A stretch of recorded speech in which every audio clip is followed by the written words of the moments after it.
The F-35 was supposed to be a single stealth fighter for the Air Force, Navy, and Marines. But the Marines needed a version that could take off from short decks and land vertically.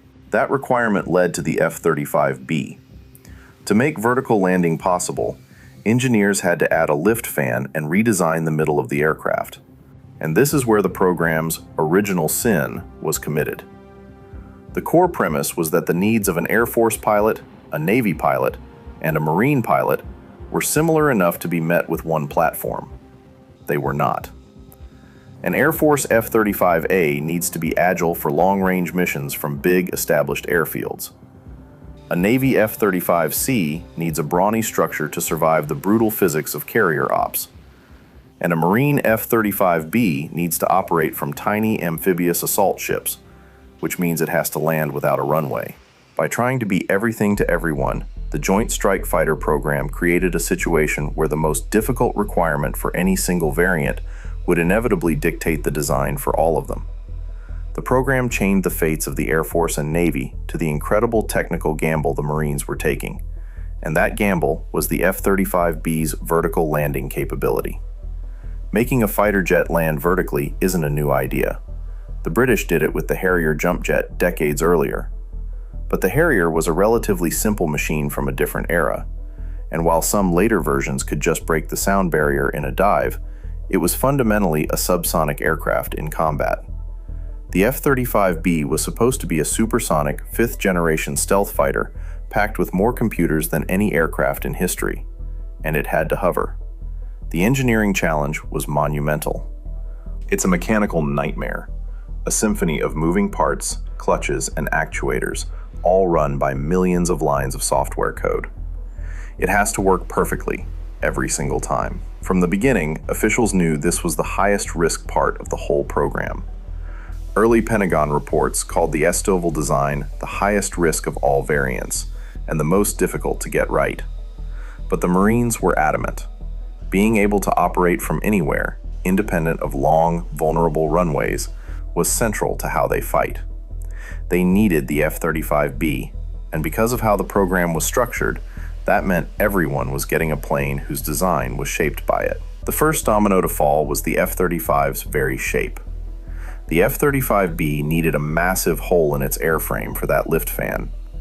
This forced the fuselage to be wider and bulkier than it otherwise needed to be, and because of commonality, this wider, fatter fuselage was passed on to the Air Force's F-35A and the Navy's F-35C, even though they didn't have a lift fan. This might seem like a small compromise, but it had major consequences. A wider fuselage means more drag, which can hurt speed and fuel efficiency. It also meant the internal weapons bays of the A and C models were smaller than they could have been. But the bigger problem was weight. All that Stovall machinery, the lift fan, the clutch, the drive shaft, the swiveling nozzle, was incredibly heavy. Adding thousands of pounds of gear to a stealth fighter, an aircraft that's supposed to be as light and sleek as possible, is a recipe for disaster. As development went on, the F-35B's weight began to balloon. It got so heavy that it threatened its own core mission, landing vertically with enough fuel and weapons to be useful. If you can't land with your unspent bombs or enough gas to get home, your multi-million-dollar fighter is just a very expensive one-way trip. The situation got so bad that in 2004, the F-35B was put on probation by the Pentagon. Then Secretary of Defense Robert Gates publicly warned that the Stovall variant was in deep trouble, with testing problems that might need major redesigns, adding yet more weight and more cost to a jet with no room to give. The crisis kicked off a frantic program-wide redesign. Lockheed Martin engineers went on an aggressive weight loss campaign, scouring every inch of the jet for ounces to shave off. They thinned the airframe's skin, redesigned structural parts, and rerouted wiring. In the end, they managed to slash more than 2,700 pounds from the F-35B's design. The F-35 story is a fascinating case study, and a journey we cover regularly on this channel. So if you're interested in the complex world of military technology and the stories behind the hardware, consider subscribing and hitting that notification bell. We'd love to have you as part of the conversation. It was an incredible engineering feat, but it came at a staggering cost. The redesigns took years and burned through billions. And since all three variants shared a common design, fixes for the B model rippled outwards, forcing expensive adjustments and delays for the A and C models too. The promise of a cheap, common family of jets was unraveling. The program was now in constant crisis mode, just throwing money and people at problems that all traced back to the Stovall design. If the hardware was a nightmare, the software was a waking terror. The F-35 is basically a flying computer. Its original software had about 8 million lines of code, a number that has only grown. This software controls everything: the advanced sensors, electronic warfare, communications, weapons, and flight controls. And for the F-35B, it also had to manage the impossibly delicate ballet of the Stovall propulsion system. The transition from forward flight to a stable hover is a moment of extreme stress, and it's all handled by software. The sheer complexity of this unique system was a major factor in the now infamous delays of the F-35's computer upgrades, particularly Technology Refresh 3, or TR3.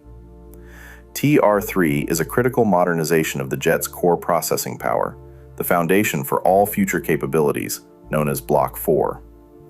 These upgrades are supposed to let the F-35 carry new weapons and improve its sensors and electronic warfare. But the program has been bogged down for years by hardware and software problems. TR3 hardware and software issues were the main reason for late aircraft deliveries in 2024. The Pentagon even had to stop accepting new F-35s for a while because the TR3 software wasn't ready. The consequences have been severe. The cost for Block 4 has jumped by over $6 billion, and the schedule has slipped by several years. This brings us to the ultimate consequence: cost. The F-35 program is now projected to cost over $2 trillion to purchase, operate, and sustain over its nearly 80-year lifespan. Sustainment costs alone, the price of just keeping the jets flying, have soared to an estimated $1.58 trillion.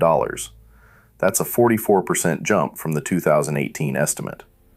The cost to operate a single Air Force F-35A is now around $6.6 million a year, way over the original target of $4.1 million.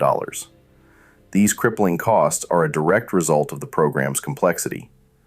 Production delays have become chronic, with contractors delivering aircraft and engines hundreds of days late while still, in some cases, receiving incentive fees. In 2024, for example, all 110 aircraft delivered were late by an average of 238 days. Now, it's not fair to say the F-35B was a complete failure that only caused problems. For the Marine Corps and allies like the UK and Italy, that Stovall capability isn't a bug. It's a revolutionary feature. The F-35B is the world's first and only operational supersonic stealth fighter with this ability. It gives them a level of flexibility that is simply unmatched. An F-35B can take off from a small amphibious ship, a damaged airfield, or even a reinforced road, bringing 5th-gen firepower to places high-performance jets could never go before. That's a real strategic advantage. And despite all its problems, the F-35 program was never canceled. Today, with nearly 1,300 jets delivered to forces around the world, the F-35 is the backbone of NATO and Allied air power. The pilots who fly it are almost universal in their praise of its one truly game-changing feature: its sensor fusion and situational awareness.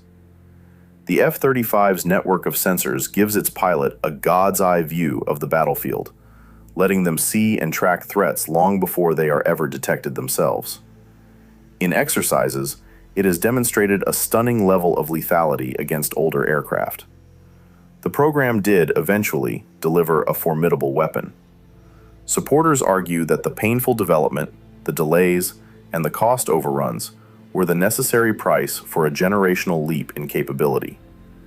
They argue that the B variant, for all its trouble, didn't cripple the program, but merely exposed how hard it is to build something so far ahead of its time. That was me, the Maury Report.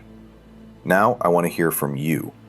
Do you agree with my analysis, or am I completely off on this one?